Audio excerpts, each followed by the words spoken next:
pensamento que vai contra o ensinamento doutrinário, bíblico, enfim, contra o pensamento de Deus. E ela se chama pelagianismo. Foi um monge muito piedoso da Bretanha, chamado Pelágio, que dizia o seguinte: qual era a heresia? Ele dizia que um ser humano só conquista virtudes por conta própria, que ele não necessita da ajuda de Deus. É ele que consegue conquistar as coisas dele sozinho, principalmente as virtudes. Ele não precisa da graça de Deus. Isso foi condenado no concílio de Cartago. E inclusive quem combateu essa heresia foi Santo Agostinho, porque viveu 32 anos praticamente no pecado e sabia muito bem que não era possível vencer o pecado sozinho, mas se necessita da graça de Deus para isso. E que muitas coisas na vida nós só construímos a partir da graça de Deus. O padre está dizendo isso porque essa heresia é muito viva entre nós. O Papa Francisco já chamou isso de neopelagianismo. Porque, e muitas vezes ele tem denunciado nos discursos dele, o neopelagianismo é o quê? É a doutrina pelagiana, ou seja, de acreditar que pelas suas próprias forças você alcança qualquer coisa na sua vida, mas ela tem um algo a mais, por isso ela é neopelagianismo, é um novo pelagianismo. Qual que é o algo a mais? É que o ser humano moderno ele coloca a sua força, ou ele acha que ele, além de alcançar as coisas sozinhos, ele vai alcançar as coisas pelas estruturas ou pelas pessoas. Então ele acredita muito na força e no poder do dinheiro, o ser humano moderno. Ele tem uma ilusão de que o dinheiro ele abre portas, ele deixa tranquilidade, ele deixa conforto na vida. Há muitos que foram pegos por esse laço. Trabalharam a vida toda para ter o quê? Uma boa aposentadoria. Quando chegam na aposentadoria, estão gastando todo o dinheiro que tiveram em doença. E aí não conseguem viver bem a aposentadoria, né? Isso acontece com muitas pessoas. E que me dizem: padre, eu me aposentei e eu tenho dinheiro para gastar, agora não consigo viajar. Porque justamente foi pego por esse laço do neopelagianismo. Outros confiam muito em estruturas, em pessoas, e coloca toda a sua força em estruturas e pessoas, e quando aquelas estruturas ou aquelas pessoas caem, pronto. Há muitas pessoas que acontece isso, e principalmente hoje em dia coloca-se muita força na pessoa do padre. Há muitas pessoas que se apegam ao estilo de padre, um determinado padre, ficam apegadas àquela pessoa, e se aquela pessoa frágil, como todos nós, se acontece alguma coisa na vida daquela pessoa que seja até mentira, um escândalo mentiroso, por exemplo, aí parece que a pessoa não quer mais vir na igreja, não quer mais fazer nada, porque colocou a sua fé na pessoa e não em Deus. E isso acontece muito. É isso que a primeira leitura denuncia, Jeremias dizendo: olha, maldito o homem que confia em outro homem, porque ele precisa confiar e pôr suas forças em Deus. Mas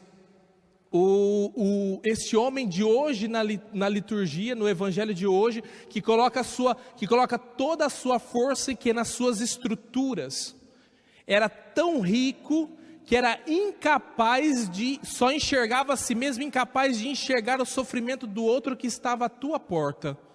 O neopelagianismo também tem isso. Eu confio as minhas forças nas estruturas, em mim mesmo, no dinheiro que eu ganho, na minha capacidade, e eu infelizmente não consigo enxergar o sofrimento da outra pessoa que está do meu lado. Pais e mães que não conseguem enxergar o sofrimento do filho. Quando de repente se dão conta do sofrimento do filho, já está num estado muito grave. E aí tenta se remediar coisas que às vezes são irremediáveis. Porque não conseguem enxergar nem o próprio filho. Porque está preso às estruturas. eu preciso trabalhar, e fica naquela paranoia de que eu preciso trabalhar para sustentar o meu filho, sustentar a minha família, mas esquece que o trabalho não é a única dimensão da vida, e que também é importante amor, é importante vínculo, é importante presença, e não se dá conta do sofrimento da outra pessoa, do Lázaro que está à porta, ferido, e eu não me dou conta disso, dessa situação.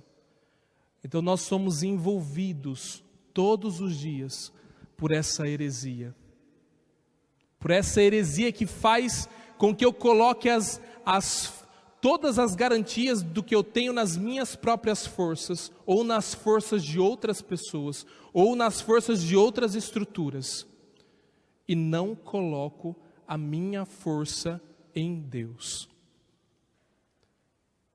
São aquelas pessoas que de repente reclamam de tudo, reclamam das pessoas e ela tem um problema, e aí ela fala para a vizinha, ela fala para o pai, ela fala para a mãe, ela fala para todo mundo está sabendo. Aí você pergunta assim para ela assim, e para Deus, você já contou essa história? Não. E ela nem se dá conta que ela não colocou isso nas mãos de Deus, e que nós precisamos da graça de Deus. Nós temos que tomar muito cuidado para não cair nesse tipo de heresia, a nossa vida não cair nesse tipo de heresia, que faz nós não confiarmos completamente e nos entregar ao caminho de Deus. E essa tentação acontece muito na nossa vida, principalmente quando os problemas batem à nossa porta. Nós desconfiamos que Deus vai nos ajudar a resolver aquela situação. E aí tentamos de todas as maneiras possíveis, destrambelhadas, a fazer isso, a resolver aquela situação, e não nos entregamos à graça e à força de Deus. Hoje a liturgia nos convida a refletir sobre a confiança em Deus.